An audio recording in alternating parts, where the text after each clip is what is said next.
Chorus on deck.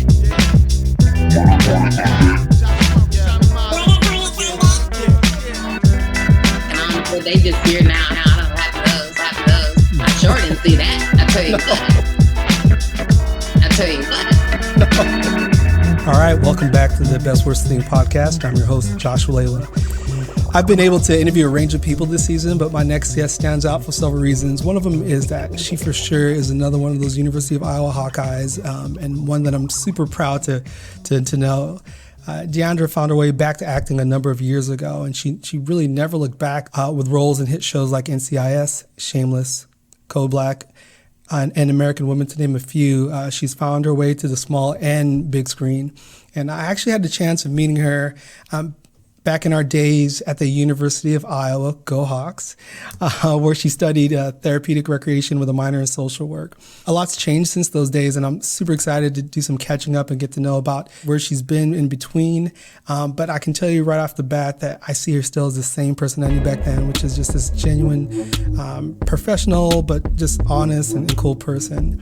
You can find her on Twitter and Instagram at simply_Deandra. Going one way is a two ways. It's the hard days that bring me back to love. Going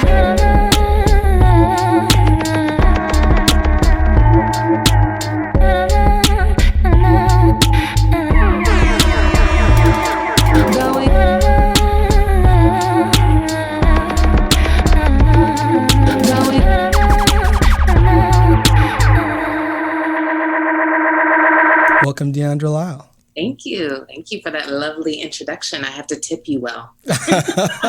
You're welcome. You can Venmo. Well, very cool. So, just to give some folks a background here, we've known each other for a while. If I slip and call her Dede, that's because that's what those of us who've known her for a while know her as. But let's just talk about where you're at right now. Most of the people who are going to pay attention and tune into this podcast will know you from your TV and movie experience, but can you tell us a little bit more about, just starting from there, what are you doing in that world, and really what brought you to that world?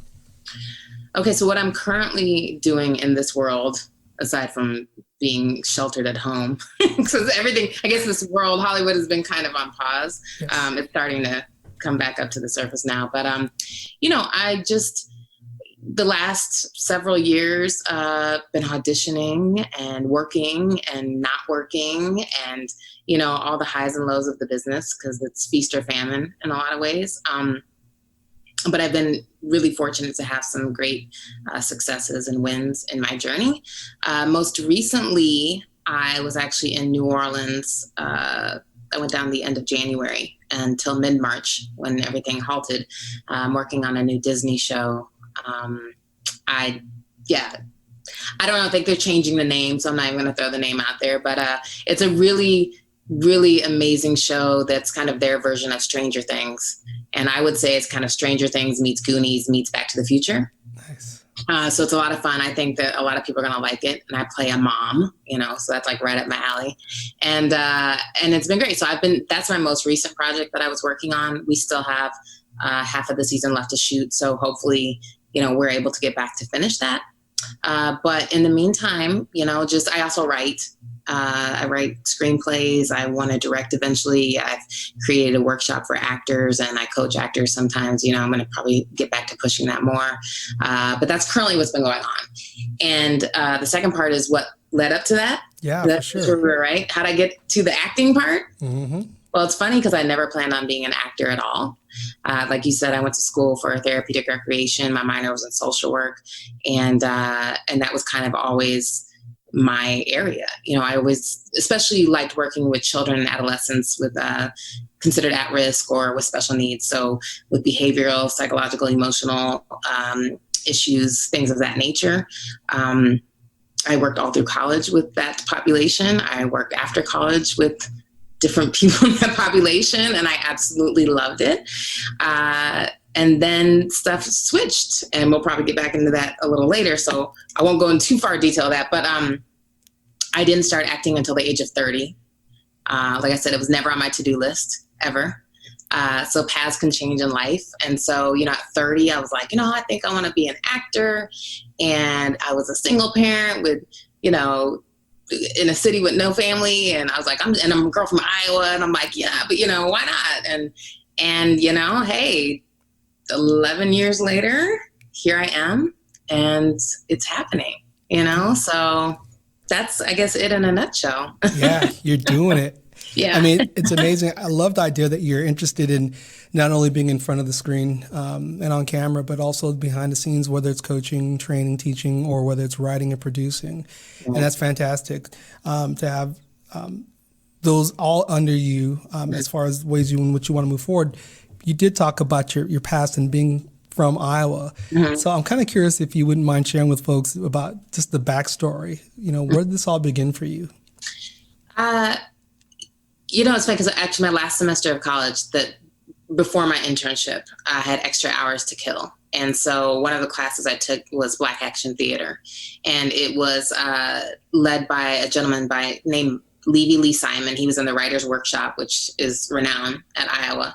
And he was a playwright from New York. And so I took the class just for fun. And, you know, I enjoyed it. And on 2 different occasions, he said, you have it, you need to be doing this. And I was kind of like, you know, I'm an only child. I played a lot of Barbies. I had an imagination, but like, I never planned on being in acting. You know, I mean, like I did a couple things in elementary school. Like that's about it, you know, right? So that was that last semester. And then, you know, the following semester I had my internship. I graduated. I moved to San Diego, and I was working with at-risk teens in their home, part of a treatment team. And that job ended, and I moved back to Iowa. I also had a daughter. So when I was in Iowa for a few years, you know, I was really in kind of a funky space. That's not really where I wanted to be. I didn't know what I wanted to do with myself. And that acting thing was sitting in the back of my mind. It was just sitting there. And I said, you know what? I can't ignore it, you know? So I went to an open call for some talent thing that they had. And then I went to Minneapolis, and I probably paid way too much money for this talent scout program. And there was like 500-600 people. And I go up there, and I end up being one of the final like 60 people to do a monologue in front of all these agents from all over.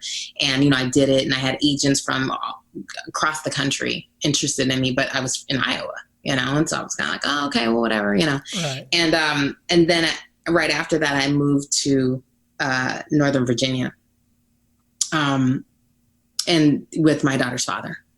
We've been doing long distance, but actually, let me backtrack, because prior to that, I went to LA for a month in August of 2006. I was like, I got to see it. I got to see, you know, what it's about. I had a garage sale. I made enough money to rent a room off Craigslist in Hollywood. And I came out for a month, and I did background, and I worked with an acting coach that I had met in Minneapolis. I got my headshots done. And I just remember being there like, I could do this. You know, I was a background on Scrubs, you know, and I'm watching Donald Faison and Zach Braff, and I'm like, I could do this, you know. And I was on another show, and they were like, yeah, you having fun? I said, yeah, but I want to be in front of the camera. You know, these are things, you know, I think I did the first Transformers movie and Crossing Jordan and all these things, right? And so I got to see it. Then I moved to Virginia. That didn't last very long. We decided to part ways, and I moved to Chicago. And there I started working as a rec therapist at a psych hospital. I worked with children through adults, and I loved it. And then I found out about Second City, which is, you know, the original is in Chicago. Okay, so that's like the grand poobah of Second City. And for those listening that don't really know what Second City is, like I didn't know what it was. It's, you know, it's the mecca pretty much for improv and sketch comedy and those types of things. So most of your comedic greats, you know, John Candy and Dan Aykroyd and Chevy Chase and, you know, all those people came through Second City. But Chicago's the original. They have locations in New York, I think in Canada, somewhere, you know, LA.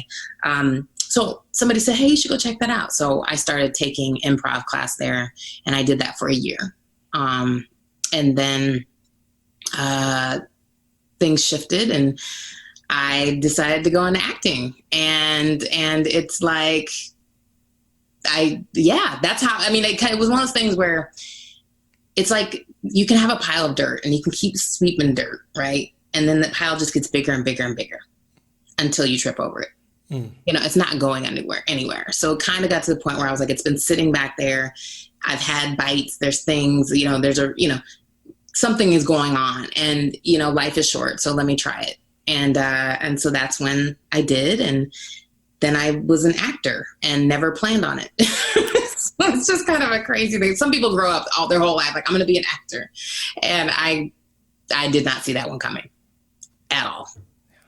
I think it's so interesting that somewhere along the line with these early experiences, even though that was not necessarily your area of focus, this thing just kept calling to you. And you made a pretty big, bold move there, because I don't know if I have the guts in me to be able to save money and go live in LA for a month and just try to figure out and immerse myself. I just want to really emphasize that point, that's a really bold move to really just see this thing through. It's calling you. I'm just going to pay full attention to it and see where it goes. That's pretty amazing. Yeah, it's interesting because I guess I've always kind of operated like that. I'm big on following your spirit and listening to it.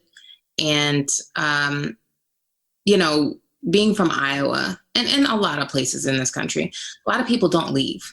They get comfortable. It's safe. I mean, Iowa's a great place for me to grow up. I'm from the capital city, so I had diversity. Well, what you want to call it, diversity, but I did, yeah. And it was a great place to grow up. I went to University of Iowa. I had a great time.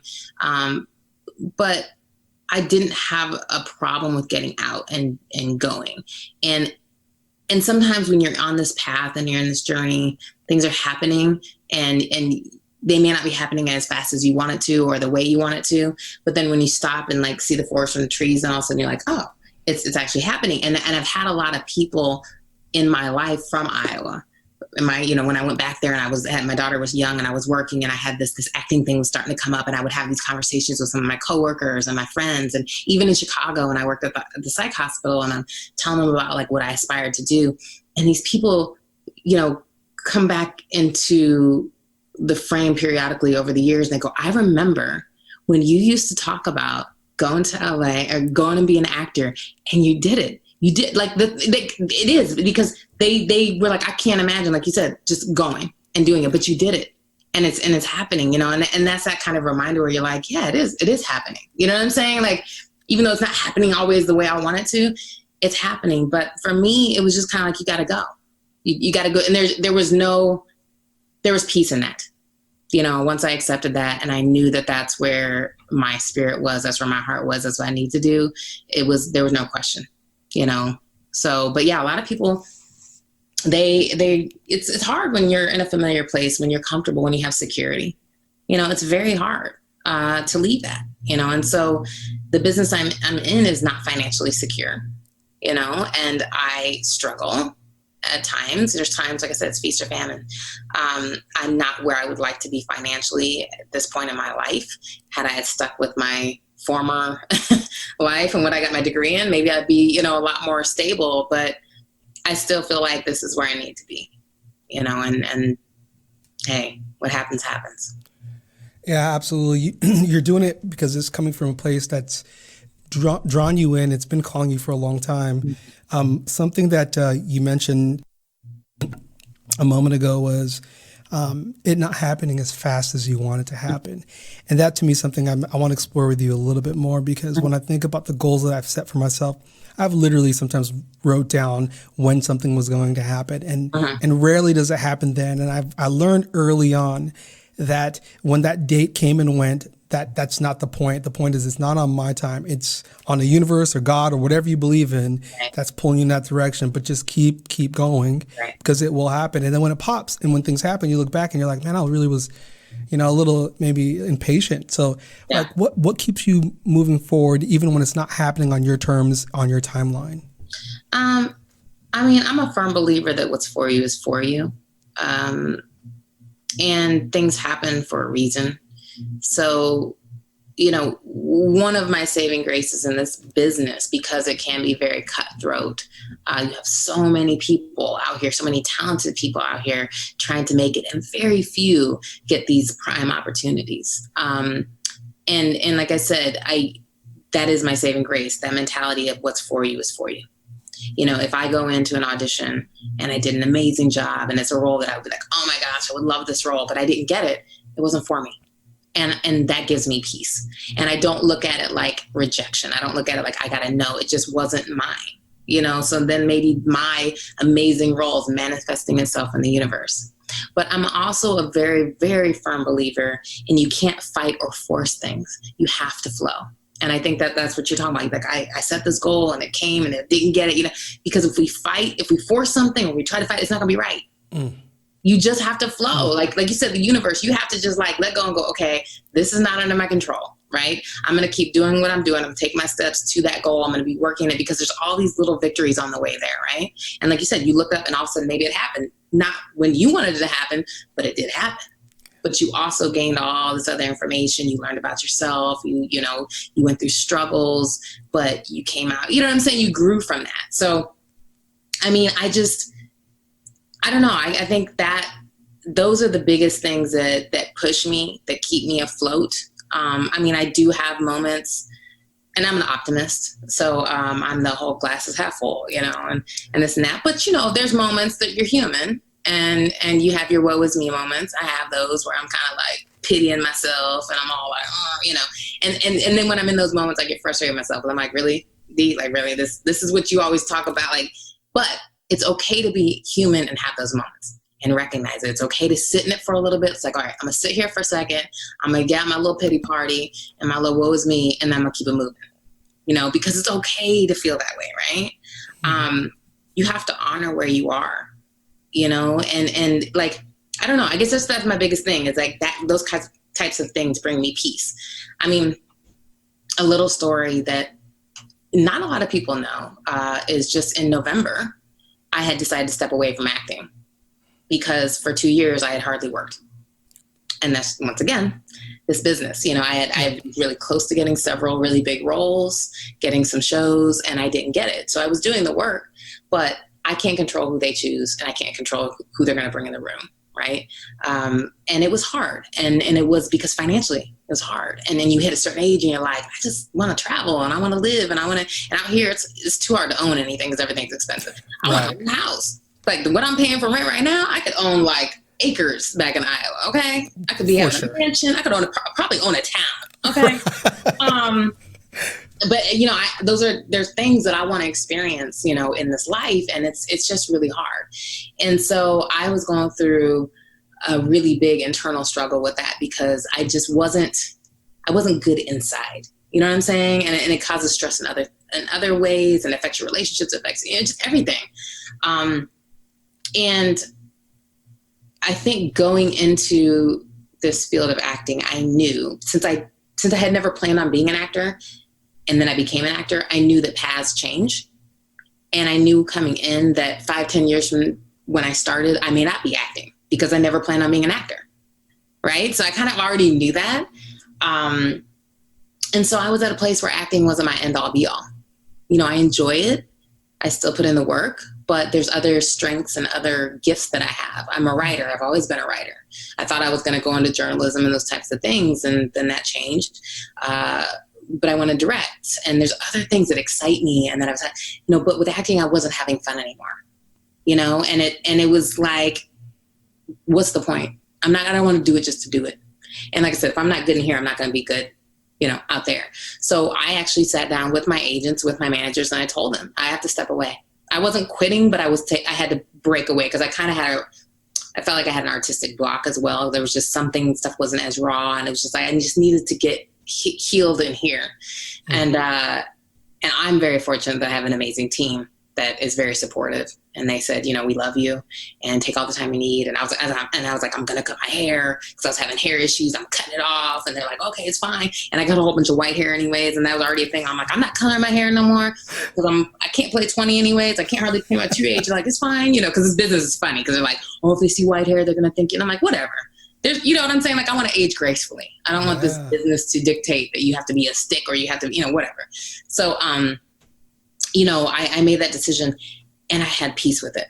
I was at peace with my decision, because I needed to.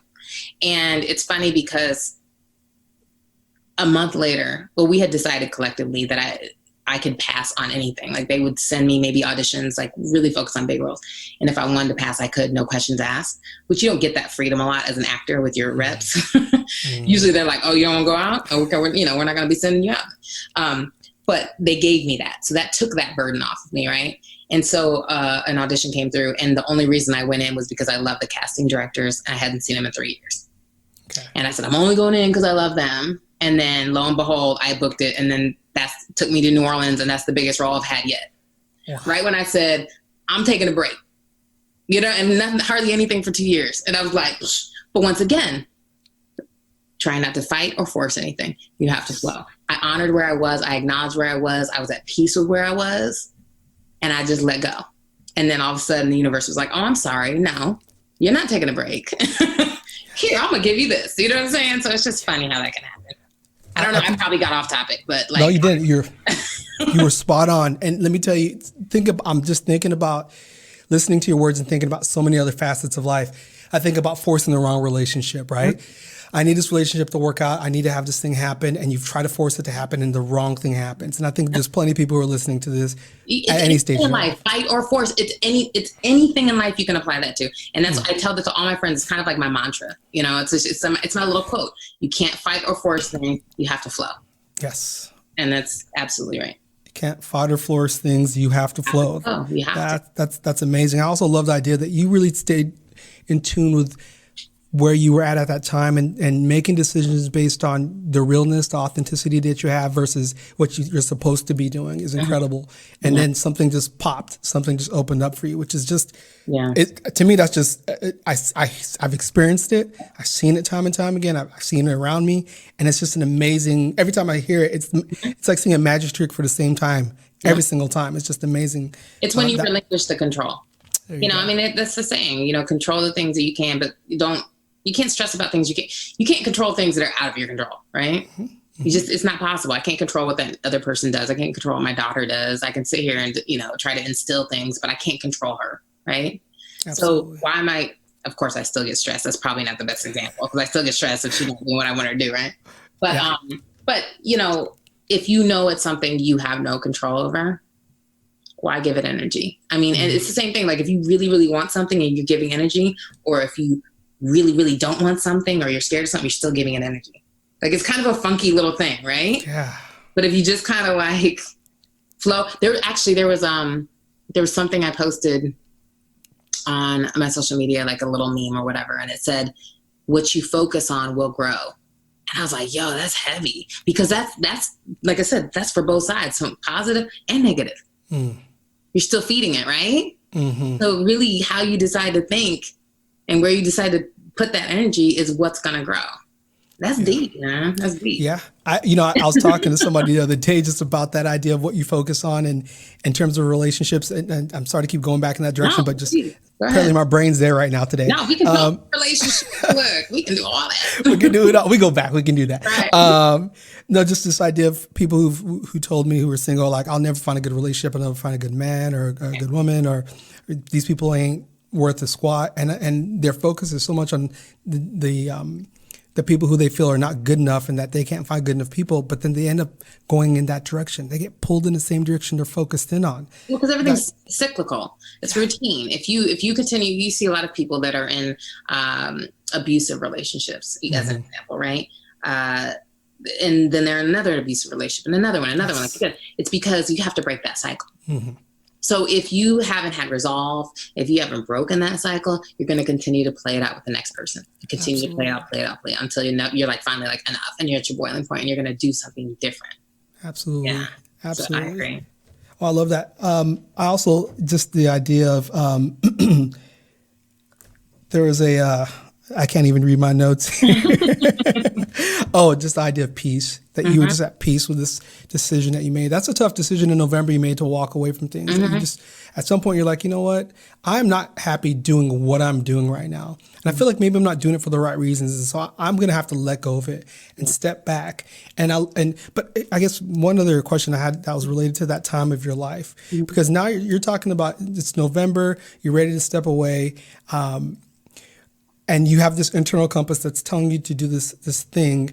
Do you have people in your life also who also support you? It sounds like your team is doing that, but do you have people outside of your professional team who support you in your frame of mind or your thought process as you move forward through all this? Yeah, I've been really fortunate. I have a great tribe. I mean, when it comes to friends, family, I have an amazing mother who's always stood by my side.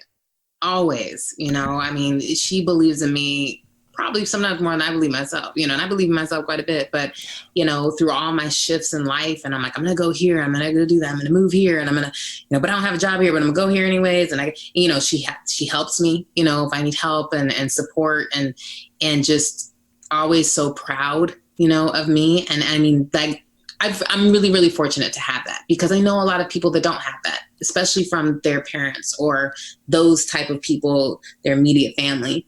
And that's hard, right? So I have that. I have an amazingly supportive fiance who understands, and he's also an actor and he gets how it is, but he's, hey, whatever you feel you need to do, I'm with you, my daughter, my team.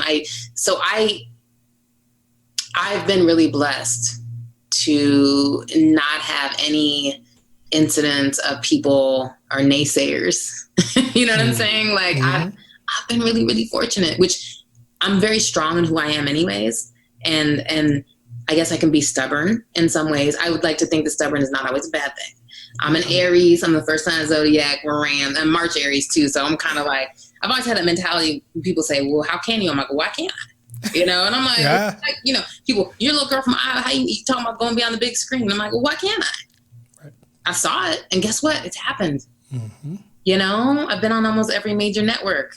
Blessing. I've done commercials. I've done voiceover. I've done all these things that, like, it happened. You know what I'm saying? I saw it. And granted, a lot of people can see it, but I've been fortunate and I've had favor and I've had a lot of the great things around me to make that happen. Because everything has to align. It's not just my doing, right? Yeah. But yeah, I've been really blessed, man. Like, you sure I have been. Yeah. I'm thinking also too, in my experience, I've also realized that there's some people who've bubbled up as naysayers, and I've had to slowly shift and cut them away. And it's unfortunate because it could be people really close to you or people you want to be close to. But I know that it's important that you can love people from afar, even if they're that type of source in your life, and that's a hard decision to make. Yeah. I want to say a couple of other things. I've seen your fiance, and I feel like y'all need to break up because you two are very good-looking people, and that's not fair. So we need to break that up. We'll get back to that after we get off the call because I have to talk to you about that one. Yeah, we'll save that for a personal talk. We'll and spare the audience. The second thing is this idea of flow. If you bear with me, I'm going to go through this, and if it doesn't work, we'll cut it out. But I remember when I was in high school.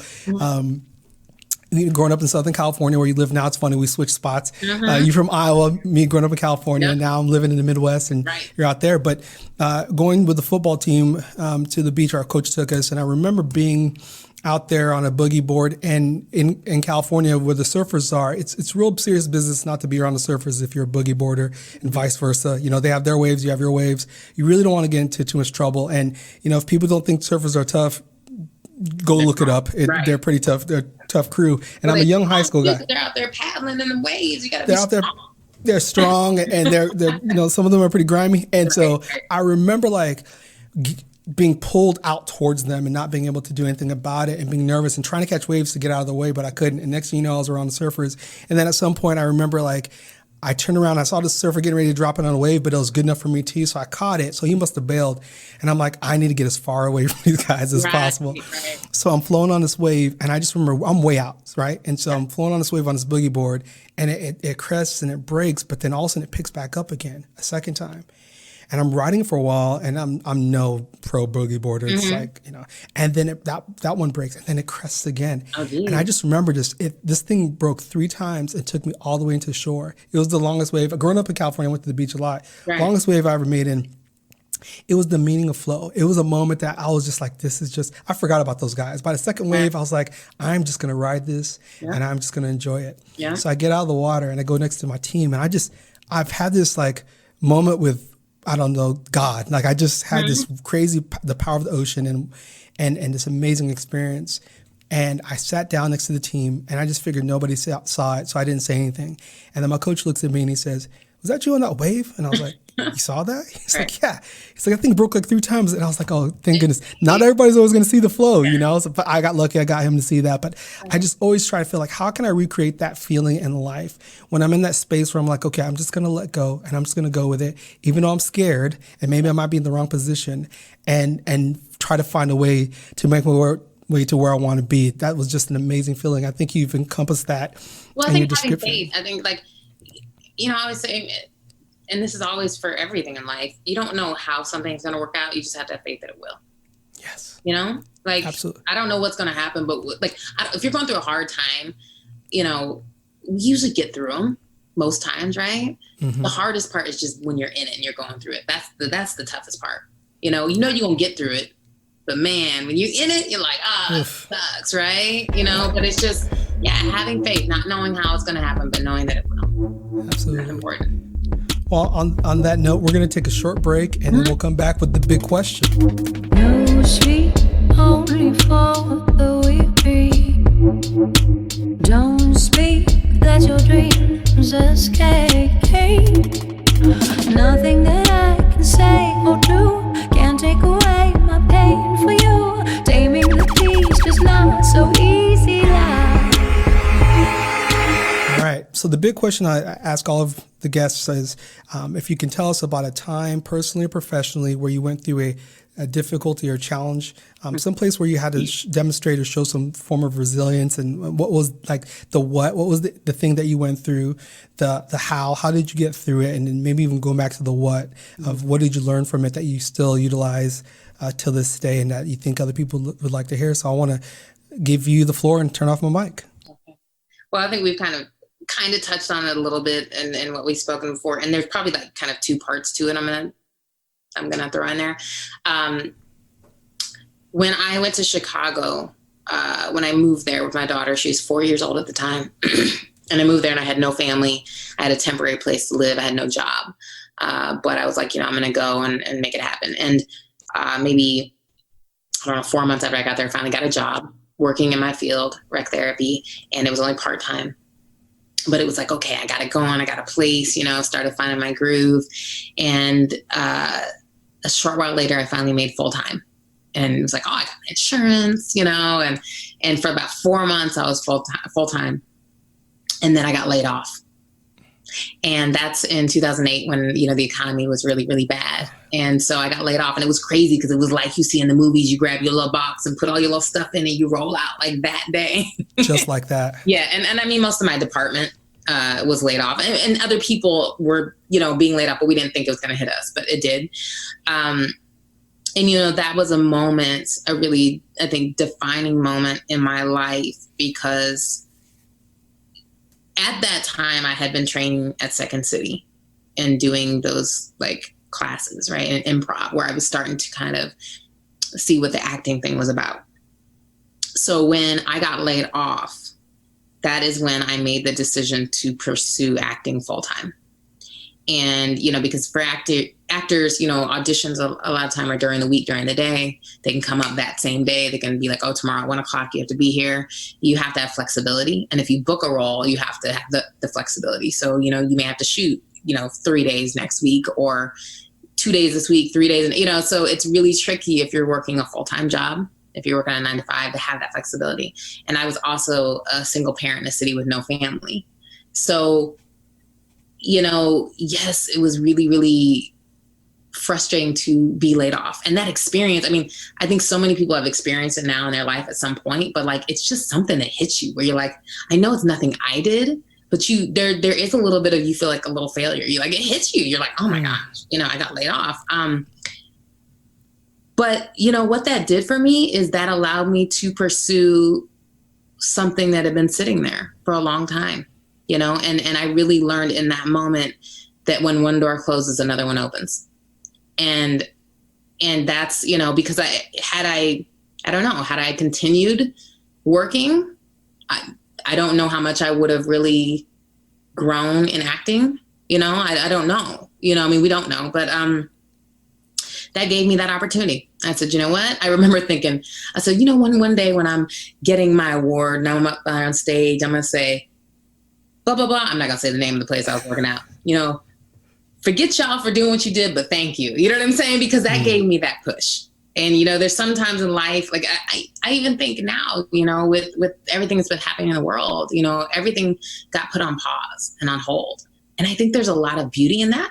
I think there's a great silver lining because it forces people to stop for a second and either spend time at home, spend time with loved ones, follow, you know, other things that they've been yearning to do. You know, they actually get the chance to do it. So like I got laid off. That was hard. But it gave me a chance to go, okay, well, let me do this now. You know, maybe that's what I needed. So that was a really, really big moment in my life. But it was still risky because I'm going into a very unstable career. And then I'm new to it. And it's, you know, at 30 and you're like, oh, really? And I'm in Chicago, which there's opportunity, but not as much as LA. So that was a really, really big moment for me in my life. And then I think the flip side of that is a few years later, I made the decision that I had to go to LA. And it was New Year's, actually. I was sitting by myself in my house and my daughter was with her father out of town. And one of the biggest things was, you know, I have my daughter. That's, you know, changes the scope of a lot of things in life, right? You can't just come and go as you please. And I remember sitting there on my couch and I made the decision that I had to go. I had to go to LA. And this was January coming into 2012. So New Year's 2012. And I had tears and all this, but I said, you know, with me going, she's going to have to go with her father temporarily. And that was the hardest thing that I'd ever had to do because I knew coming to LA and going into this business, it's hard. And there's a lot of people out there and very few make it. And, you know, but I didn't have a support system in LA. You know, I don't have family there. Like and she was 9 at the time. And I'm like, I don't want to drag her through this murky water situation. And I don't know what's going to happen, you know? So I knew that she was going to have to go with her dad. And I, you know, as a parent and especially with a mother and daughter, I never wanted to be without her. I never want to miss a day in her life. I don't want her to feel that I wasn't there for her. I don't want people on the outside thinking, what kind of mom are you? You know, these types of things. But I knew that that's what had to happen. And there was peace in that. And that's why I think all the tears were coming because I was like, I made the decision. I got to go. And this is what's got to happen. I'm really fortunate because her father and I, you know, we get along great. We were together for 6.5 years, went to college together. But you have to be more of a team when you're not together. You know, and we've always, like I said, I've been really fortunate in a lot of ways. We don't have issues. We don't have drama. And as soon as I said, hey, she's got to come with you, he's like, all right. You know, even my mom was like, she can come with me. So, you know, to have that and know that's fine. So that was New Year's. By July, I moved to LA, you know, and it was only going to be 1 year that I was without her, but it ended up being 2, just because I needed to get, you know, things settled. And then I brought her back out with me. But, you know, that was another, I think, big defining moment for me and putting that trust into the universe. And even when I brought her out to rejoin me, I wasn't where I need to be. It was kind of like I had been doing background, and background is great. It gave me experience. I joined the union. I was getting great money, but I was also working 12+ hour days, 5 days a week. And I was like, I'm not going to sacrifice my kid for this business, you know? So I stopped as soon as I brought her out. But I didn't really have my agent yet. I didn't have anything else. And I remember people saying, well, what are you going to do? Like, you know, how you need to get the money. I'm like, I don't know. Once again, going back to what we talked about earlier, I don't know how it's going to work out, but it's got to work out. I just know that I can't be gone this long and I have a kid out here. And within a month of me bringing her out and me stopping background, I booked a commercial. I booked a voiceover. I got a voiceover agent as a result without a demo reel. And within a couple months, I booked my first guest star. And within that year, I booked like 4 or 5 guest stars. And it's doing that trust fall to the universe. Oh. It really is. And there's been few moments in my life where that's happened, where you just kind of I don't know, I give up the control and then instantly it turns, right? I'm kind of rambling now, but those are things, like I said, I think that big moment of being laid off forced me into following that path of acting. And that was big. And you know, like I said, I'm a little girl from Iowa. I was 30. I was a single parent in a city with no family, going to another place with no family, no support system, no job, temporary place to stay. When I moved to LA, my temporary place fell through on the drive out. You know, there's all these things that happen, right? But it's just kind of like, well, you know, it's part of my story. I'm writing my story, and you get through it, and it makes you tougher, and it makes you stronger, and you just got to go with it, man. So, yeah, like I said, I'm kind of rambling, but. Oh, I don't think you're rambling. I don't know if I really answered the question again. You did. I think you're flowing. That's how I would say it. Yeah, I love to share. You know, a lot of people paint.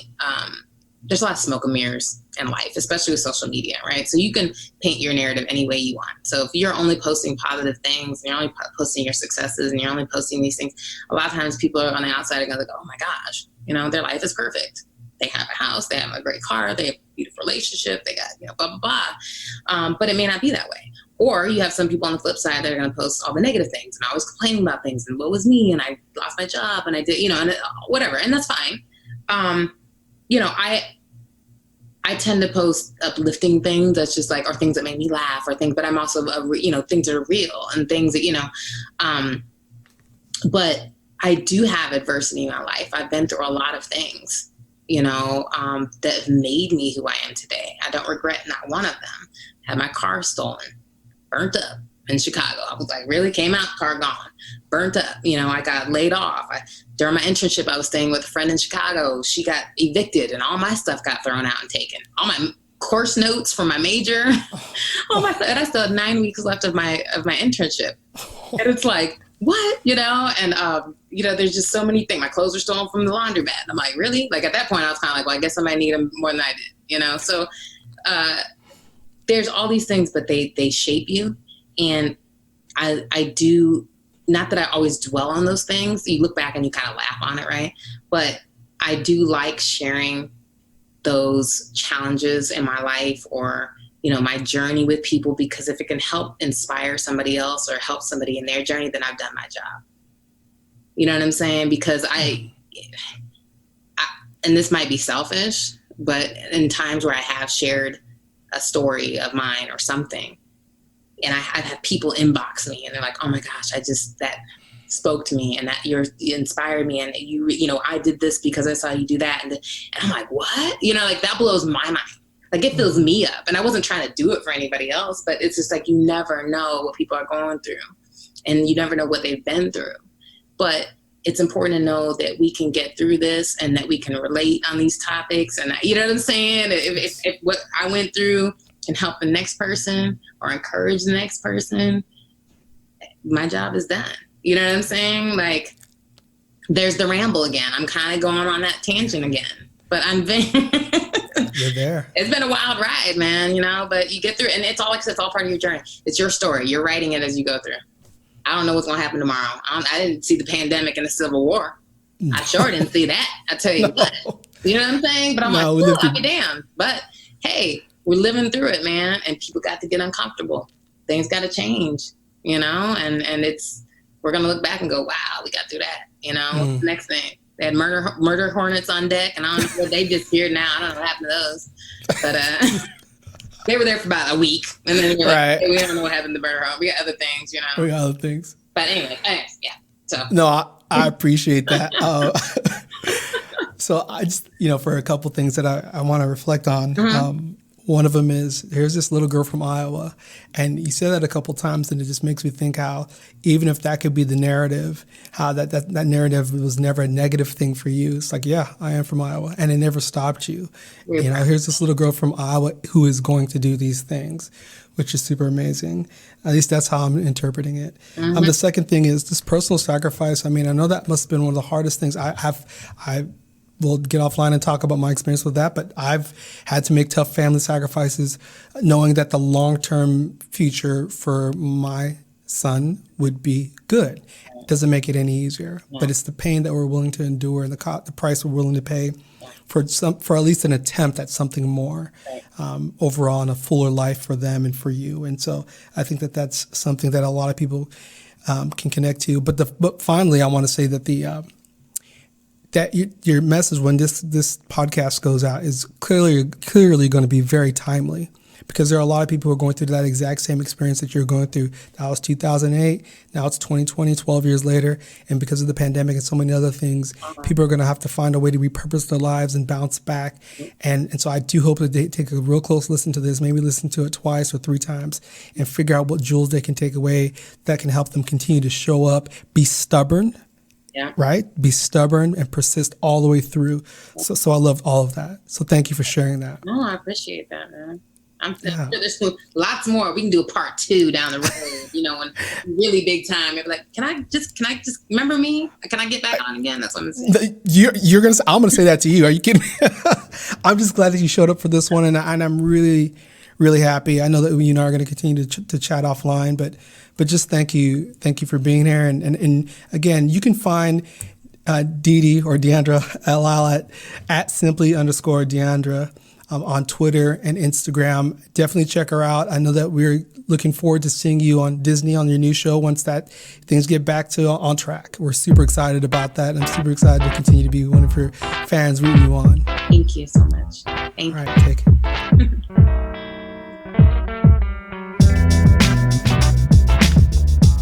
Thank you for listening to the Best Worst Thing podcast. I'm your host, Josh Walala. Music is produced by DJ Josh One. You can follow him at Boom Note on Instagram and Twitter, and Josh One on Spotify. The Best Worst Thing podcast is edited by Cool Jets Audio and Visual. You can find them at Cool Jets AV on Instagram. Our marketing is designed by Francesca Daniels. You can find her at FrankandKitty24 on Instagram. And our overall design is by Inspired Design with Ryan Daniels. You can find them at getinspired.design on Instagram. Please download us from iTunes, Spotify, or your favorite platform. And remember to share us with your friends, especially those people you think really need us in their life. Don't forget to give us a 5-star review. Thank you for listening to The Best Worst Thing. The cool Cali kid from the boondocks. Bounce to your hood like chocolate with a crime on. Independent thing to play a beat, I get my rhyme on. So when I strut on a path to perfection, city to your borough, to your town, to your streets. Keep your party live, Josh One. Got beats out of nature, Grazer, Oakland, strays to Asia. It's like Fraser, force of Fantasia. Move to your